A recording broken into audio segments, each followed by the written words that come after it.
আসারাম বলেছেন মুসলমানের কিছু নেওয়া হবে না, মুসলমানকে ভারত থেকে তাড়াতে হবে। সুপ্রিম কোর্টের বিচারপতি অনিল শাহ কুন্ডে দাঁতে কলম ধরলেন, একজন উঠে বললেন, তিনি পুলিন গোস্বামী, ইয়োর অনার, আপনার গুরুজি বলেছে মুসলমানের কিছু নেব না, মুসলমান চালাকি ভারত চলবে। বললে কেন? বলে মুসলমানের একটা কবর আছে, কবরটার নাম হলো তাজমহল, টিকিট হলো 500 টাকা। ইয়োর অনার, ওই তাজমহলের 500 টাকা টিকিট, মাসে ইনকাম হয় 10 কোটি টাকা। 10 কোটি টাকা মাসে হলে বছরে হয় 120 কোটি টাকা। তাহলে 120 কোটি টাকা মাস বছরে ইনকাম হয় তাজমহলের। তাহলে মোল্লার টাকা নেবে না, তাজমহলের টাকা তাহলে ফিরিয়ে দিতে হবে। কত কোটি টাকা জমা হয়েছে বলো?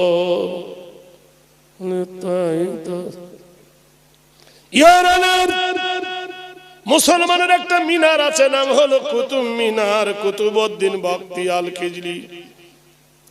মিনারের টিকিট হলো 40 টাকা, মাসে ইনকাম হয় 2 কোটি টাকা, বছরে হয় 24 কোটি টাকা কুতুব মিনার থেকে।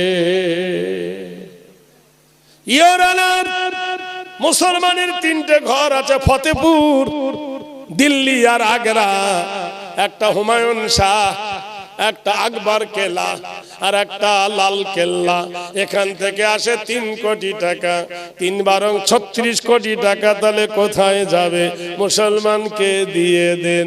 ইয়োর অনার, মুর্শিদাবাদের মাটিতে মুসলমানের একটা ঘর আছে, লোবাব প্যালেস, যার নাম হলো হাজারে দুয়ারি। কোন দিকে ধন বসে আছে? ভাইরা আমার, বন্ধুরা আমার, জোরে বলুন নারায়ে তাকবীর, আরো জোরে নারায়ে তাকবীর। মুসলমানদের একটা পীর আছে, খাজা মঈনুদ্দিন চিশতি রহমাতুল্লাহ আলাইহি, নাম হলো আজমির। ওর দরবারে একটা হাঁড়ি আছে, হাঁড়িটা হলো 120 মণ চাল ফোটে। 120 মণ চাল 40 কেজিতে 1 মণ হয়। সন্ধ্যা থেকে সকাল পর্যন্ত চাল ঢালতে ঢালতে রাত 12টা হয়ে যায়। 12টার পর থেকে তাবারক তৈরি করে টাকা পড়তে লাগে। সকাল পর্যন্ত দেখা গেছে গোটাই হাঁড়ি ভর্তি হয়ে যায় টাকাতে। ওই টাকাগুলো বস্তায় ভরে নিয়ে চলে যায় সরকারের তহবিল ফান্ডে। ইয়োর অনার, আপনি বলুন, এই যে টাকাগুলো সব মুসলমানদের ফান্ড থেকে আসে। মিলিটারির বেতন, হাই স্কুলের বেতন, কলেজের বেতন, ইউনিভার্সিটির বেতন, সৈনিকের বেতন, এমপির বেতন, এমএলএর বেতন সবার থেকে হয়। আর সেই মুসলমানকে বলছেন নেড়ে, ভারত থেকে দেব তেড়ে। ইয়োর অনার, হাওড়া থেকে পাঞ্জাব পর্যন্ত মুসলমানের একটা রাস্তা আছে, সেই রাস্তা বানিয়েছিল শেরশাহ।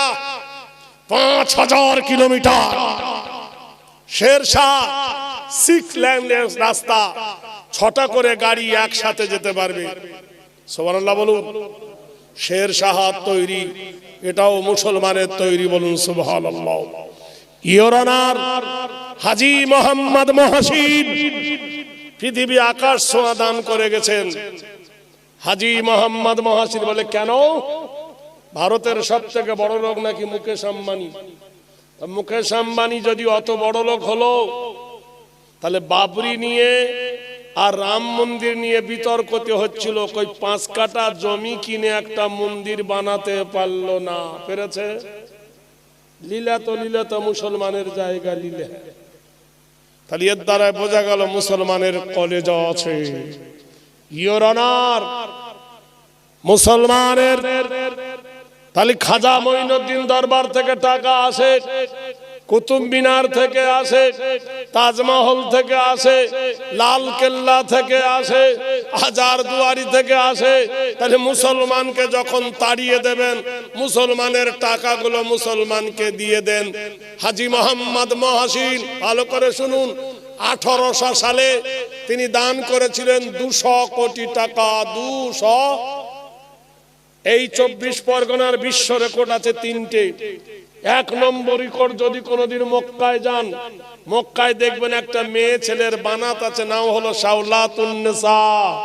এই শাওলাতুন নেসার মাদ্রাসার টাকা এই উত্তর 24 পরগনা বসিরহাটের একটা মেয়ে দান করেছিলেন।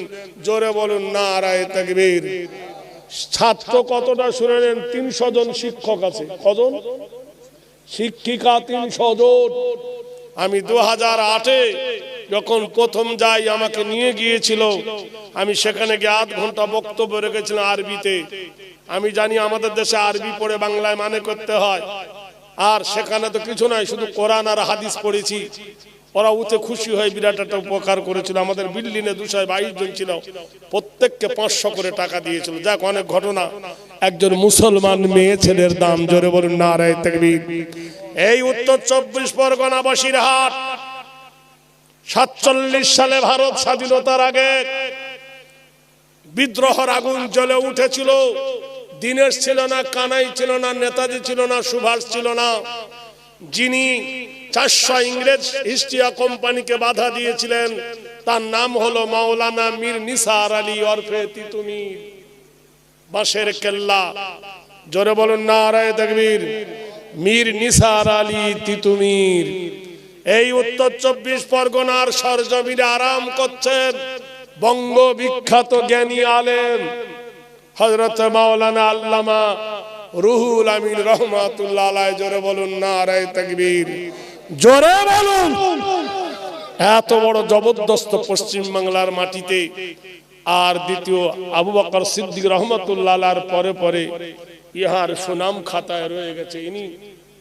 ইনি ওলির আওলাদ নয়, ইনি ছিলেন ওলির খাদেম। বলুন সুবহানাল্লাহ, জোরে বলুন।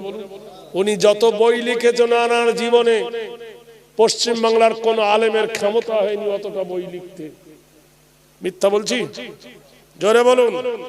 তাহলে চিন্তা করে দেন কত বড় গৌরবের ময় এই উত্তর 24 পরগনা। আমি বলি, যারা করে বেগুনাহ তাদের বাড়ি 24 পরগনা। সুবহানাল্লাহ বলবেন না? এমন কোন দেশ নাই যে 24-এর মাল নাই সে দেশে। 24 পরগনা তখন এক ছিল। ভাইরা আমার, বন্ধুরা আমার, দোস্তরা আমার, তাই ইতিহাস হাজী মোহাম্মদ মহাসির তিনি 200 কোটি টাকা দান করেছিলেন। তাহলে 1800 সালে যদি 200 কোটি টাকা দেয়, 1805 সালে কত হবে? 400 কোটি। 1810 সালে কত হবে? 800 কোটি। 1815 সালে কত হবে? 1600 কোটি। 20 সালে হবে কত? 3200 কোটি। 25 সালে হবে কত? 6400 কোটি। 30 সালে কত হবে? 128 কোটি। 35 সালে 128 দুগুণে ডবল। 45 সালে ডবল। 45-এ ডবল। 50-এ ডবল। একবার যোগ বিয়োগ করেন, হিসাব করেন। 100 বছর হিসাব করিলে ভারত বিক্রি করলে হাজী মোহাম্মদ মহাসিনের ঋণ শোধ হবে না। জোরে বলুন সুবহানাল্লাহ। ইওর অনার, এই গুণ মুসলমানকে দিয়ে দেন। মুসলমানকে তাড়াতে হবে না, মুসলমান চলে যাবে। তোমার ভারত 40 বার বিক্রি করলে হাজী মোহাম্মদ মহাসিনের টাকা দিতে পারবে না। সুবহানাল্লাহ, জোরে বলুন। সুপ্রিম কোর্টের বিচারপতি দাঁতে কলম ধরে মুচড়ে এদেরকে ভারত থেকে তাড়ানো যাবে। ভাইরা আমার, বন্ধুরা আমার, পণ্ডিত জওহরলাল নেহরুকে জিজ্ঞেস করা হলো, পণ্ডিত জওহরলাল নেহরু, পৃথিবীতে 1 নম্বর কারা? তিনি বললেন, খায়রুকুম মান তাআল্লামাল কুরআন ওয়া আল্লামাহু। হিন্দুরা বললে ঘুষ খেয়েছে। ঘুষ খেয়েছে কত? মোল্লাদের পক্ষে কথা হলো। মোল্লাদের পক্ষে কথা বলেছি, যিনি জন্ম থেকে মৃত্যু পর্যন্ত একটা মিথ্যা কথা বলেন নাই। ঋগ্বেদ, সামবেদ, যজুর্বেদ, অথর্ববেদে বলা হয়েছে জীবনে যে মানুষটা মিথ্যা কথা বলেন নাই তিনি মুহাম্মদ রাসূলুল্লাহ সাল্লাল্লাহু আলাইহি সাল্লাম। সেই নবী বলেছেন, যারা কোরআন পড়ে আর যারা কোরআন পড়ায় তারা পৃথিবীর 1 নম্বর। বলুন সুবহানাল্লাহ। ভাইরা আমার, বন্ধুরা আমার, দোস্তরা আমার, তাহলে ইতিহাসের পাতায় লক্ষ্য করে দেখো, আজ ভারতবাসী তোমার আজ এই অবস্থা কেন? ওয়াতাসিমু বিহাবলিল্লাহি জামিয়া ওয়ালা তাফাররাকু, আল্লাহর রশিকে শক্ত করে ধরো, আল্লাহ ঐক্যবদ্ধ এক হও, তোমাদের মধ্যে মতনৈক্য হয়ো না, তোমাদের মধ্যে উশৃঙ্খল হয়ো না, তোমাদের মধ্যে ভাঙন আনিও না, তাহলে তোমরা এক হতে পারবে না। হে মুসলমান, তোমাদের মধ্যে ঘুম ধরে গেছে, পোকা ধরে গেছে, এই জন্য আজ তোমাদের এই দুরবস্থা। ভাইরা, এই ভারতবর্ষের মাটিতে আমাদেরকে যখন উচ্ছেদ করতে চায়, মনে আছে ভুলে যাবেন 80 সালে একটা উঠেছিল, ভারত ছাড়ো না হয় কোরআন ছাড়ো না, নারায়ে তাকবীর। 85 সালে আগা পিছু একজন মারা গেল, নাম হলো ইন্দিরা গান্ধী, প্রধানমন্ত্রী। মরেছে কিনা? 84 সালে 85 সালে কে মরেছিল? ইন্দিরা গান্ধী মরে গেল। ইন্দিরা গান্ধীকে মরার পর ইন্দিরা গান্ধীর বডিটাকে পোড়ানো হলো কি দিয়ে? চন্দন কাঠ দিয়ে। কি কাঠ? তার ছাই মাটিতে ফেলা হবে না, ভারত মাতা হেলিকপ্টারে তুলে ছাই উড়িয়ে দেওয়া হলো। উড়তে উড়তে ছাই যদি পড়ে যায় পদ্মাতে, চলে গেল বাংলাদেশে। উড়তে উড়তে চলে গেল শ্রীলঙ্কায়, চলে গেল শ্রীলঙ্কাবাসী। ছাই উড়ে গেল পাকিস্তানে, তাহলে হয়ে গেল পাকিস্তানি। আর আমার কোন মুসলমান ভারতকে ভালোবাসি মানি, মরে গেল ভারতের মাটিতে, তার কবর দেওয়া হলো হিন্দুস্তানের মাটি তাদের কবরের উপরে। যারা ভারত থেকে তাড়াতে চেয়েছিল, কারা গেল একবার জবাব দিয়ে বলো। নারায়ে তাকবীর, জোরে বলুন। ওদের ধর্মে আছে হিন্দুকে পোড়ানো, আছে কিনা? তো হিন্দু যদি পোড়ানো ধর্ম হয়, জ্যোতি বসু কি হিন্দু ছিল না? কি বুঝলেন? তাকে কেন পোড়ানো হলো না? অধর্ম কেন হলো? ভাইরা আমার, বন্ধুরা আমার, পেঁচে পেঁচ লাগালে চলবে না, একটু ভালো করে বোঝো। আমরা যদি টুপিওয়ালা যাই বলে উগ্রপন্থী, আমরা দাড়িওয়ালা যাই তা বলবে আতঙ্কবাদ, আমরা যদি তসবিওয়ালা যাই বলে সন্ত্রাসী, ওদের যদি একটা নানা বলি যায় তা বলে ব্রাহ্মণ, টিকিওয়ালা যায় ওরা বলে কি সন্ন্যাসী। একজন মানুষ ন্যাংটা, তার নাম হচ্ছে ন্যাংটা সাধু। ঠিক কিনা? ও বন্ধুরে, আমি তাদের কিছু বলতে চাই না, ওরা আমাদেরকে সন্ত্রাসী বলছে কোন আক্কেলে? আমি বললাম সত্যি করে বলো, ইন্দিরা গান্ধীকে গুলি মেরেছিল কারা? আমরা না তোমরা। রাজীব গান্ধীর গলায় ফুলের মালা দিয়েছিল তোমরা না আমরা? উড়িয়ে দিলে বোমাতে। মহাত্মা গান্ধীকে হত্যা করলো কারা? তোমরা। নারায়ে তাকবীর। মোরারজি দেশাইকে গুলি করেছিল কারা? তোমরা। জওহরলাল নেহরুকে মেরেছিলে তোমরা। রামকৃষ্ণ তেওয়ারিকে হত্যা করেছিল তোমরা। যোগীরাং মথুরামকে মেরেছিলে কারা? তোমরা। বলো, নেতাজিকে লুকিয়ে দিলে কারা? তোমরা। বলো, সাই বাবার পেটে ভজালি ভরেছিল কারা? তোমরা। সাই বাবার পেটে ভজালি ভরেছিল কারা? তো তোমরা। তাহলে বলো, মুসলমানরা ভারতে কার কোন জায়গায় সন্ত্রাসী কাজ করেছে, উগ্রপন্থী করেছে, আতঙ্কবাদ করেছে? একটা মুসলমান মেম্বারের নাম নাই। নারায়ে তাকবীর, জোরে বলুন। তবে হ্যাঁ, নুনও সাদা, লবণও সাদা, চিনিও সাদা। নুনও সাদা, চিনিও সাদা। চিনিতে কিন্তু পিঁপড়ে ওঠে, লবণে ওঠে না। মুসলমান হলো চিনি, তাই এর শত্রু বেশি। আর তোমরা হলো লবণ, তাই পিঁপড়ে ওঠে না। ভাইরা আমার, বন্ধুরা রে, মা মরে যাবার পরে কবর দিল। মায়ের কবর দেওয়ার পরে মন বড় খারাপ, চোখ অন্ধকার হয়ে গেল। যুবক চোখের পানি ফেলতে ফেলতে ওই যে ফিলিস্তিন, ফিলিস্তিনের মাটিতে গেল। যেখানকার নবী ছিলেন ঈসা ইবনুল মারিয়াম। নারায়ে তাকবীর। বেদ বলছে, তোমরা খ্রিস্টান বলছো আমাদের ধর্ম শ্রেষ্ঠ, তো তোমরা কি ঈসা নবীকে মানো? কথা বোঝো তো? তোমরা কি মুহাম্মাদুর রাসূলুল্লাহর কলেমা পড়ো? বলে না, যদি পড়ি তো মোল্লা হয়ে যাও। ইহুদি, তোমরা মুসার কালেমা পড়ো? বলে হ্যাঁ। তা মুসার কালেমা পড়ে কি নবী মুহাম্মাদের কালেমা পড়ো? বলছে না, ও আমাদের দুশমন। ওম বিশ্ব নামস্তি তেহেরি, তোমার ধর্ম কেমন? মুসলমানের ধর্ম মানতে পারো না। খ্রিস্টান তোমার ধর্ম কেমন? গরিয়সী সর্বনাথ মোহাম্মদ, মোহাম্মদের কলেমা পড়তে পারো না। কিন্তু কোন মুসলমান ঈসা নবী মুসা নবীকে হিংসা করে না। করে করে ভাই করে। আমরা পড়ি লা ইলাহা ইল্লাল্লাহ মুসা কালিমুল্লাহ, লা ইলাহা ইল্লাল্লাহ ঈসা রুহুল্লাহ। সুবহানাল্লাহ বলুন। আমরা তাই বেদ বলছে পবিত্রময় সর্বনাথ পবিত্র। কোন অক্ষরে পবিত্র হতে চাইছো? তোমরা যাদের নাম নিতে পারো না তারা তোমাদের নাম গেহে এলে গেল। মুসার ঘটনা, ঈসার ঘটনা কোন বক্তা বলে না? বলে কিনা? হ্যাঁ, তোমরা একবারও তাকে নিতে পারো না, আর তোমরা বলে আমরা শ্রেষ্ঠ। আসলে তোমরা শ্রেষ্ঠ নয়, শ্রেষ্ঠ ওরাই। বাব্বারাং নমস্তি দেগারাং সর্বাতিদন নমস্তি দেবায়। পবিত্র দেখতে চাও? বলে হ্যাঁ। বলে চলো আমার সঙ্গে। কোন মুসলমান যদি বলে আমি হিন্দু হব, ব্রাহ্মণের পুজো দিতে দিবে? দিবে? দিবে? আর কোন হিন্দু যদি বলে আমি মোল্লা হব, কালকে মসজিদে আজান দেব, অধিকার দিবে? সুবহানাল্লাহ বলুন। নারায়ে তাকবীর। তাহলে পবিত্র তুমি কাকে করতে চাইছো? সবাই কি ডাবের জল মনে করছো নাকি? মুসলমান হলো নদীর পানি। বলুন সুবহানাল্লাহ। এরা পবিত্র বানাতে পারে, ইচ্ছা করে নিজের বোনের বিয়েও দিতে পারে তোমার সাথে। যায় কিনা? এ ভাই দেয় কিনা? ভাইরা আমার, বন্ধুরা আমার, এসো সোনার লালেরা। আমাদেরকে বলছে বিদেশি, আমরা নাকি বিদেশি, ওরা নাকি স্বদেশি।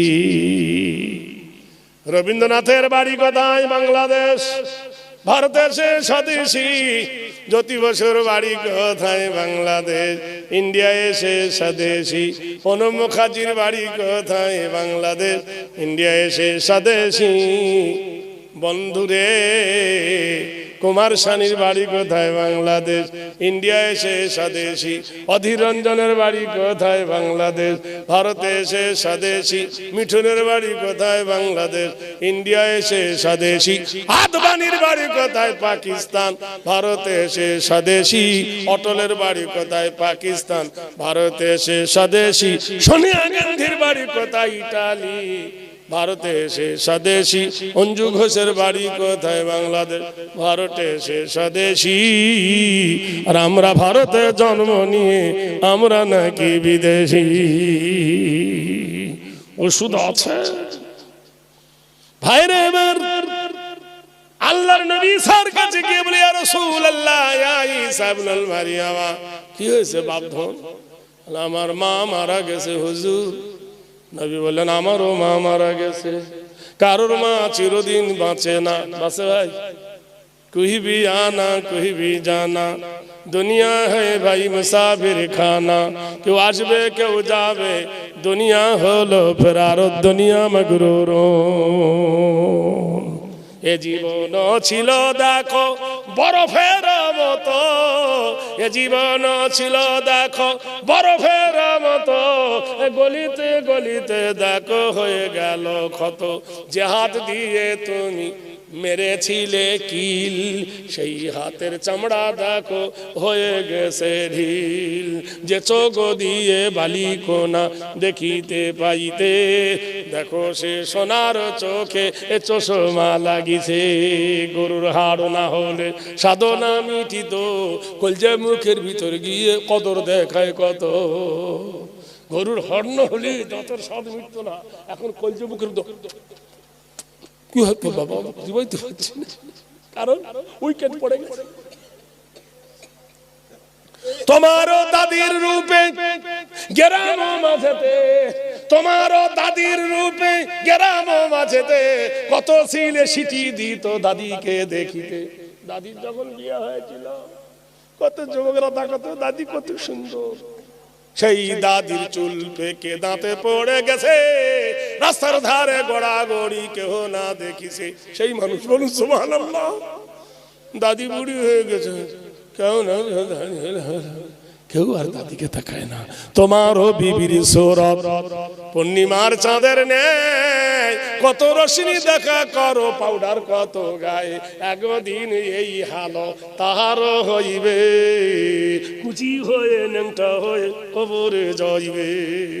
অহংকার করিও না থাকিতে জীবন, অহংকার করিও না থাকিতে জীবন, মরণের কথা বন্ধু করিও স্মরণ। বড়কে বসিতে দাও নিজের জায়গা হতে, পাইবে হাজার নেকি কহে কে তাবেতে, বলুন সুবহানাল্লাহ। তোমার বয়স কেটেছে, বসতে পারছো না, ও ভুলে গেছি দাদারে, ভুলে গেছি, চাটা একটু খাই। আলহামদুলিল্লাহ, আলহামদুলিল্লাহ।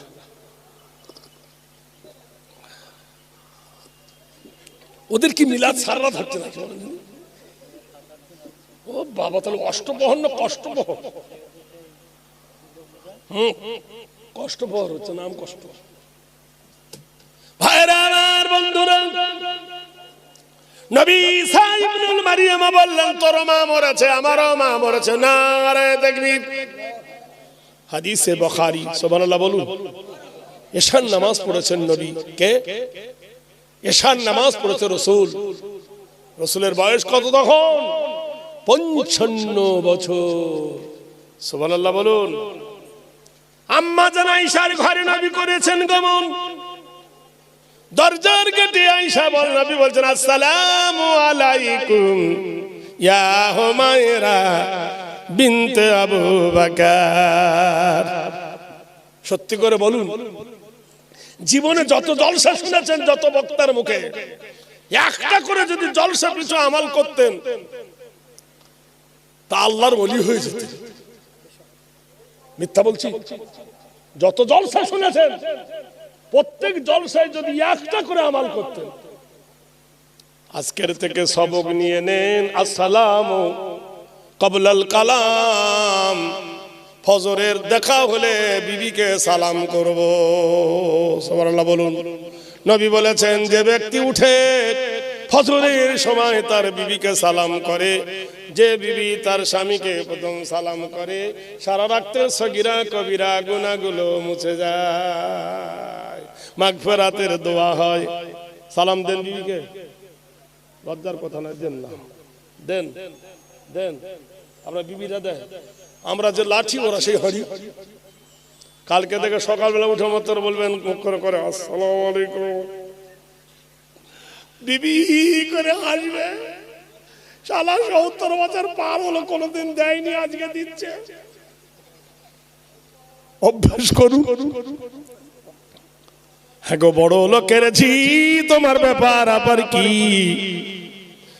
সুবহানাল্লাহ। একটা সুন্নত রাসূলুল্লাহর পালন করলে 100 শহীদের দরজা, বলুন সুবহানাল্লাহ। এটা খুব ছোট্ট জিনিস যে আল্লাহ আপনার উপর রহমত বর্ষণ করুক।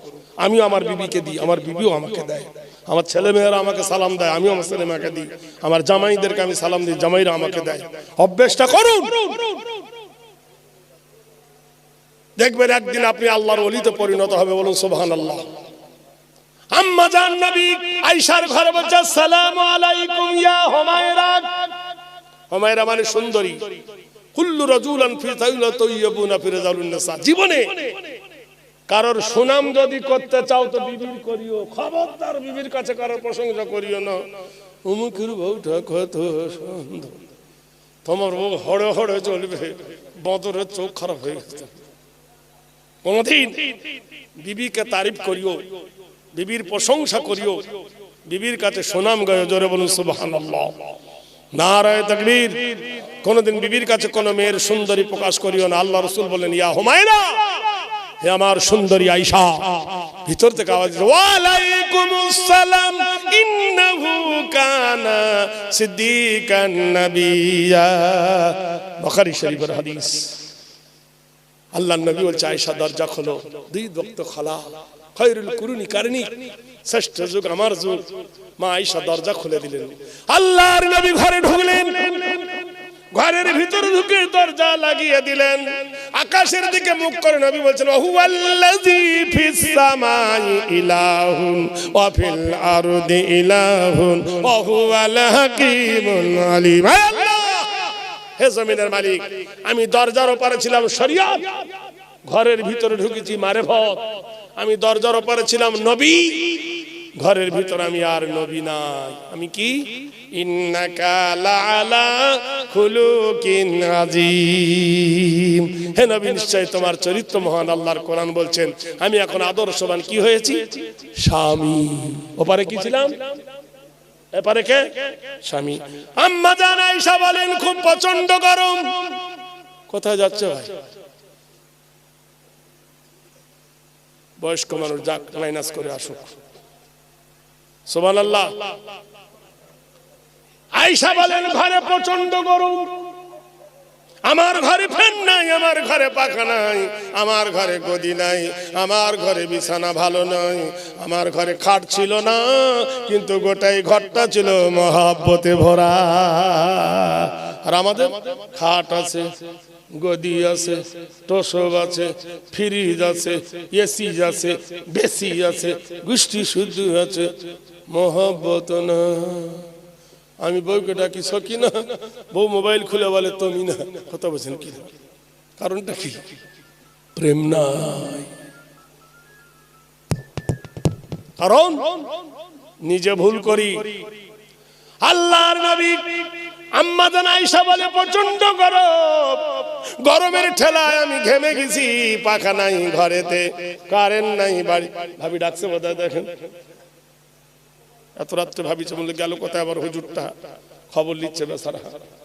ভাইরা আমার, সুবহানাল্লাহ বলুন। কি নবীর আদর্শ দেখো, কি নবীর ডিসিপ্লিন দেখো, কি নবীর নৈতিত্ব চরিত্র দেখো।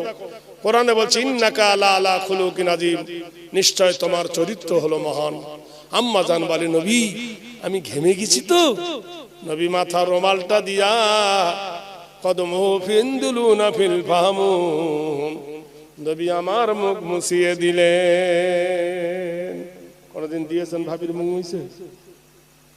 দিয়েছো তো বলবে না, কেউ বলবে আমি দিইনি। চিন্তা করে দেখো, আসলার বিশ্ব নবী নিজের বিবির মুখ মোছাচ্ছেন কি দিয়ে? রুমাল দিয়ে। এগুলো দেখে কি বুঝতে পারি না যে আমার বুবির আমি আজ মুখ মোছাবো? একবার যাও রাতের বেলায় যদি নাক ঝাড়া না দেয়। করিনি তো কি করবো? হাদিসে কোন এগুলো মৌলবীরা বলবে না এই করলে জান্নাতে যাবি, ওই করলে জান্নাতে যাবি। সুদ খেয়ে গেলে কোনদিন জান্নাত পাবি? ঘোড়ার ডিম পাবি। আগে সুদ খাওয়া ছাড়, তবে জান্নাত যাওয়ার আশা কর। মসজিদের ভিতরে বলছে সুদ হারাম, আর মসজিদের গেটে এসে বলছে দিবি না। আচ্ছা, মদখোর যদি মদ খেয়ে মসজিদে ঢোকে, ওর পিঠের চামড়া থাকবে না যাবে? চামড়া থাকবে না, সব ছেলেরা ধরে পিটবে। তা সুদখোর যদি মসজিদে ঢোকে বলবে আসসালামু আলাইকুম। কেন? এও হারাম, ও হারাম। মদখোরকে যেমন মেরেছিস ওরকম সুদখোরকে মার, তবে দেশের গরম ঠান্ডা হবে। যাবে কি করে? যার পেটে জন্ম নিয়েছে ও তো সুদখুন্নি। বন্ধন ব্যাংকে পাগল, এদিকে আসে না নাই? তার হাতে রুটি খেয়ে এসছে, নামাজ হবে? ডিম খেয়েছে, নামাজ হবে? সরকারি চাকরি পেয়েছে মেয়েরা, খিচুড়ি রান্না চাকরি। কি চাকরি? চাল চুরি করে, ডাল চুরি করে, সোয়াবিনের বড়ি চুরি করে, আল্লাহর কি ডিম পর্যন্ত চুরি করে, আলু চুরি করে। আলু চুরি করা ডিম খেয়ে যদি কেউ জুম্মা নামাজ পড়তে আসে কবুল হবে? সব বরবাদ। হালাল। আমি অনেক মাওলানার বউকে দেখেছি আইসে দিয়েছে চাকরি করতে, পাবলিক তো দূরের কথা। আমি যাবি যাবি যাবি যাবি, ডিম চুরি করলে যাবি, খাবি তো যাবি। চাকরি করছিস করুক, চুরি যেন না করে, তাহলে তো ভালো। চাকরি করতে বাধা নাই, কথা কি বলে, কিন্তু বেতন এত কম, চুরি করতেই হবে। ভাইরা আমার, বন্ধুরা, আম্মা জান আয়েশা সিদ্দিকা বলেন আমার মুখটা নবী মুছিয়ে দিলেন। যেই নবীজি রুমাল দিয়া নবীর মুখ মুছিয়ে দিলেন। আয়েশা ঠিক করে হেসে ফেলেছেন। বিবির হাসির মুখী, বিবির মুখের হাসি স্বামীর জন্য মিষ্টিদায়ক। আম্মা জান বলে, আমি যখন হেসে ফেলেছি, মুস্কি হেসে ফেলেছি, আল্লাহর নবী আমাকে বুকে জড়িয়ে ধরলেন, আমার কপালে নবী একটা চুম্বন দিয়ে দিলেন। রওজা পাকের রওজার গেটে বাম দিকে একটা দরজা আছে, নাম হলো বাবে জিবরিল। যারা হজে গেছেন, ভাই বোধহয় নাকি কেউ হজে গেছেন? আপনি গেছেন ভাই? তাহলে নিশ্চয়ই দেখেছেন। ওই গেটটার নাম হলো বাবে জিবরিল। ওই জিব্রাইল গেটে, জিব্রাইল হাঁক দিয়ে বলে, আসসালামু আলাইকা ইয়া রাসূলুল্লাহ। নবী বলছেন, হায় হায় হায় জিবরিল রে, একটু আগে আল্লাহর কাছে ক্ষমা নিলাম, আল্লাহর কাছে ছুটি নিলাম, তুই কেন এসেছি এই সময় বল? জিবরিল বলে, আল্লাহু আলাম লা আলামু, আমার আল্লাহ জানে, আমি জানি না। ওগো দয়ার নবী, ওগো রহমতের নবী, ওগো প্রাণের ছবি, ওগো আমিনার লাল, ওগো মরুর দুলাল, আপনার বিবির মুখ মুছিয়ে দিয়েছেন, আপনার বিবির ঘাম মুছিয়ে দিয়েছেন, আমার আল্লাহ আপনারও খুশি হয়ে গেছে। নবী, আপনার বিবি আছেন তো, তাই ঘরে ঢোকার ভয় আমার হচ্ছে, অর্ডার নাই, তাই গেট থেকে সালাম দিচ্ছি গো নবী, সালাম নেন। কোরআন নাযিল করেছেন, হুন্না লিবাসুল লাকুম ওয়া আনতুম লিবাসুল লাহুন্না। নারী হলো পুরুষের পোশাক, পুরুষ হলো নারীর পোশাক। ও দয়ার নবী গো, ও রহমতের কান্ডারি গো, কোরআন নাযিল হলো। নবী খুশি হয়ে জানালো, বড় উত্তম সাইমে আল্লাহ উত্তম জিনিস দিল।